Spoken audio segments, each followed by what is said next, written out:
Hey, I'm Brian, Slasher in Suits. What's going on, dudes? And today we're covering the new Resident Evil. Not those other Resident Evils like Paul W.S. Anderson evils. There's a new one out. And it has all your Resident Evil pals in there. There's Claire, there's Leon, there's Chris, and just in case you don't know, it is 1998. I remember 1998. I'm not nostalgia for it. It sucked. Nobody had cell phones and Limp Bizkit was popular. It's whatever, dude. But hey, let's get to some kills. Claire is hitchhiking her way back to Raccoon City. And it's like the worst day to do so, too, because it's about to be destroyed. Oh my god! And they hit a little girl. I guess the truck driver was distracted. It was not a little girl. It seems just like a woman, but I'll just call her a pedestrian.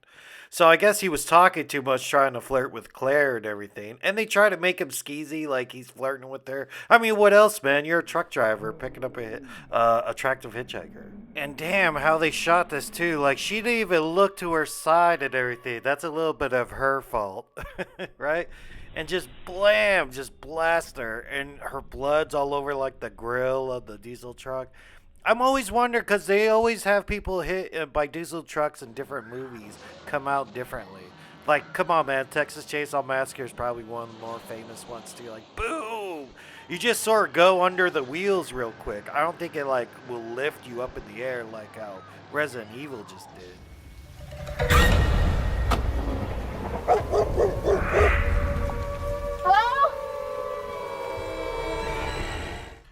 Yeah, so I guess she wasn't dead, so do you even count that? Or maybe that's her getting killed when she was sick, so that's your real death and not your zombie death. Because I guess if your zombie get killed, that's like two deaths. But it was so weird that she was able to get hit. The people came out to go look at her, and she was able to get up and get into the woods without either of them noticing.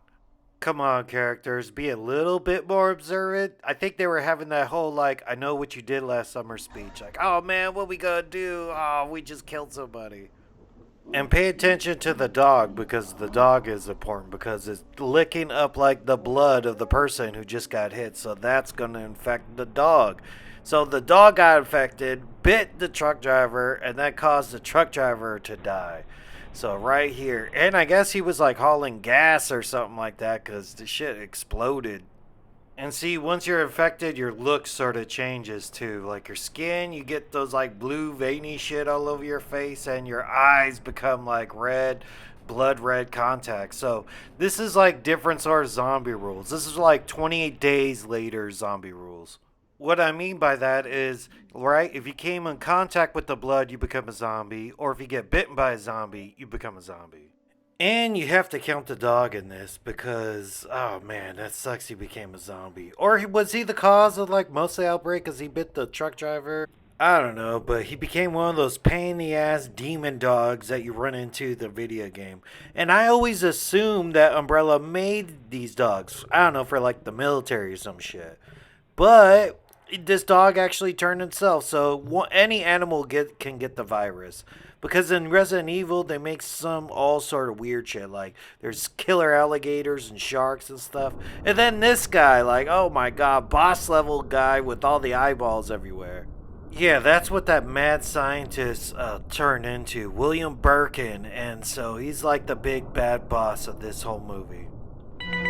Or if you play the video game, you know, like, oh man, to defeat this guy, I need to shoot it in its eyes or glowing parts or something like that, you know? Like, it's very clear, like, you have to do that to kill it, but not in this movie. Just Leon finds a bazooka and blows him up. I mean, they made one of our favorite characters from the video game, Leon, like, pretty much like an oaf, right? Like, hey, I'm a rookie idiot, but I also shot a rocket launcher inside the train car. Like, the whole train car would explode. I don't know, that's sort of how explosions work. Now look at this sort of clip with a new perspective. Like, they're inside a train car. Boom! That guy flying in the air should have died, but he didn't. Ah, that's plot armor for you. And these zombies were pretty unique. I mean, they really drove home the point like, you gotta shoot them in the head in order for them to stop coming at you. But besides that, what they were super strong, like broke down a steel door, and right, they were bullet sponges. You would shoot them up, but even they would survive shotgun shots, but you had to shoot them in the head. So there's plenty of good like zombie headshots in here too. Or my favorite type of zombie is like the zombie who still has like their work uniform on. There you go, because that's like a doctor's zombie. I guess he's one of the doctors that stayed behind, but still a zombie and still looks uglier than most of the other ones, but super hard to kill too.